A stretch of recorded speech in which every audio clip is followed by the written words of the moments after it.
As far back as I can remember, I always wanted to be a news reporter.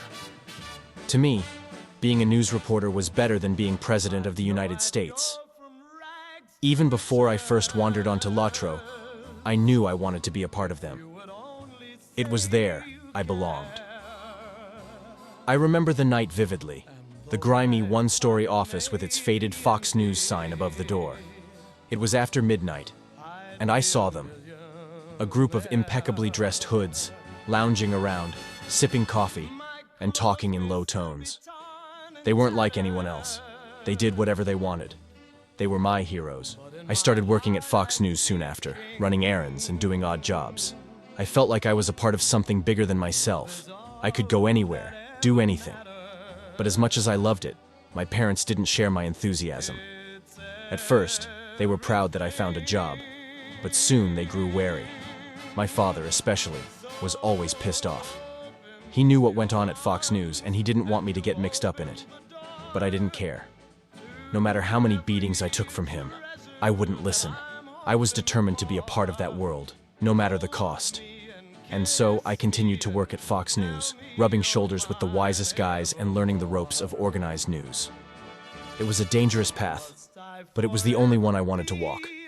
In the end, I knew that being a news reporter was my destiny, and no amount of parental disapproval or beatings could change that. I started to climb the ladder, but the trouble with that is that the higher you go, the more you get noticed. I started to make a few enemies. That was when I knew I had to arm myself with a weapon more lethal than anything those other guys have. I joined Latro.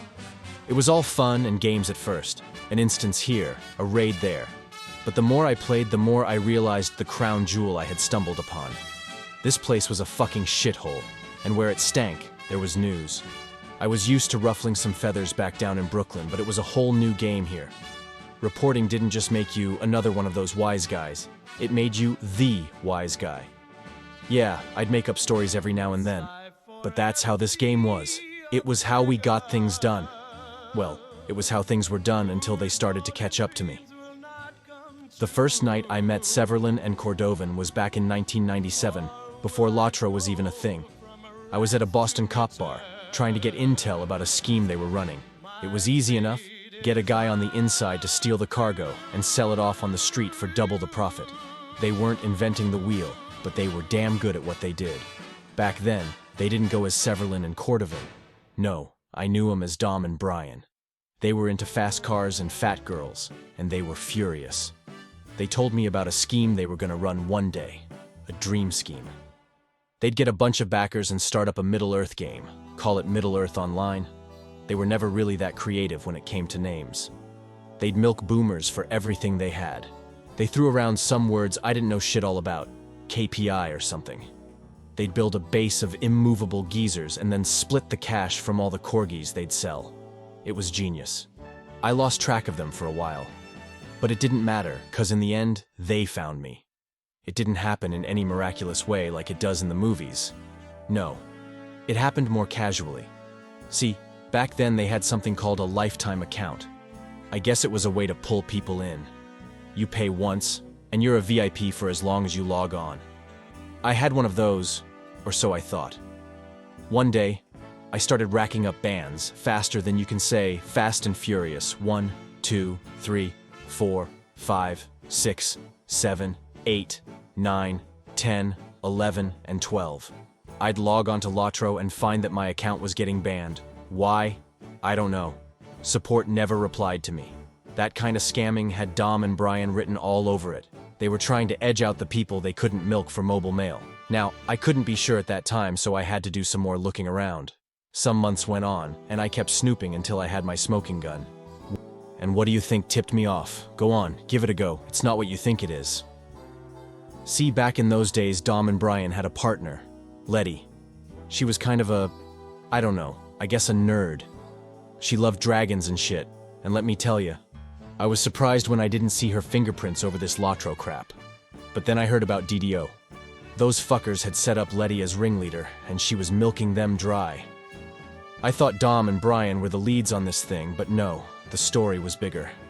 Letty, now Tolero, was the producer of DDO, funneling the Corgi money into her own Ponzi scheme and taking the lump share for herself. I knew then that I had to bring this to the people. What I didn't know, however, was that trying to do so would change my life forever. Dom and Brian had people on the inside. The agreeers, we called them. They were inside men who'd pose as boomers on the forums and praise the game no matter the fuck up, no matter the failure. And let me tell you, there were plenty of failures. Expansion launches, premium currency, you name it, they fucked it up. They had those fuckers put a hit on me. I had to go into hiding. So I went underground, slipping away into the shadows. My loyalists helped me out, setting up safe houses and keeping me off the grid. I was living on the edge, always watching my back, never staying in one place for too long. But you know how it goes. You can't outrun your past forever. I set up my own news outlet, the Laurelin Observer.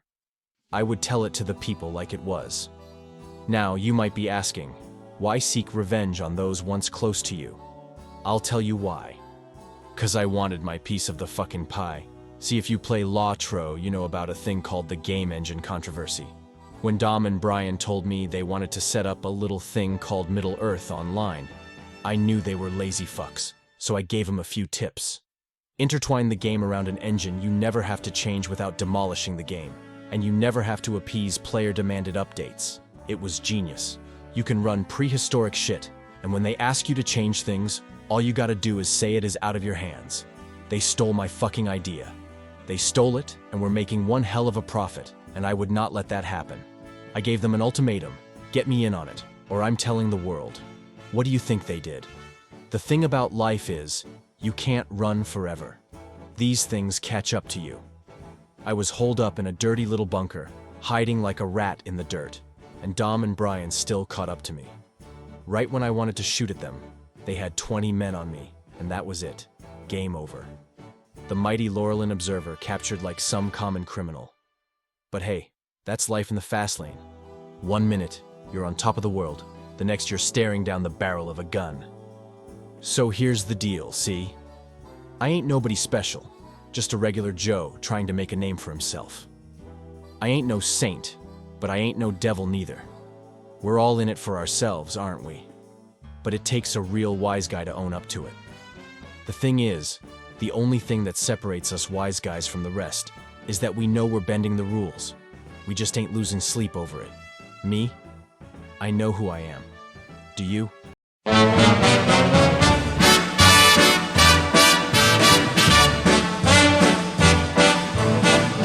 I know I'd go from rags to riches if you would only say you care. And though my pocket may be empty, I'd be a millionaire. My clothes may still be torn and tattered, but in my heart I'd be a king.